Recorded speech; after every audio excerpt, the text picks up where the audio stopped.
mana bu tepani xutba qiladigan joy deydi. Xutba qilingan bu yerda. Ya'ni odamlarga pand nasihat qilingan. Bir banda deydi, yerda turgan qumni zarralarini qo'li bilan bundoq o'ynasa gunohkor bo'ladi deydi. Nimaga?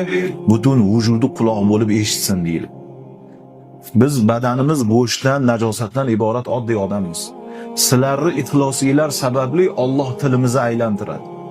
Sizlarni qilayotgan bir narsa oladigan niyatinglar sababli Alloh subhanahu va taolo ilhom beradi, baraka beradi.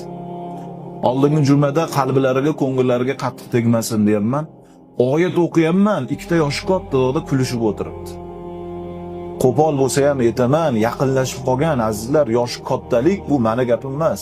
Azroil alayhissalom aytgan ekanlar, mana alomatini birinchisi soch soqolingga oq tushadi. Nimaga oq soqol degan oldingilar?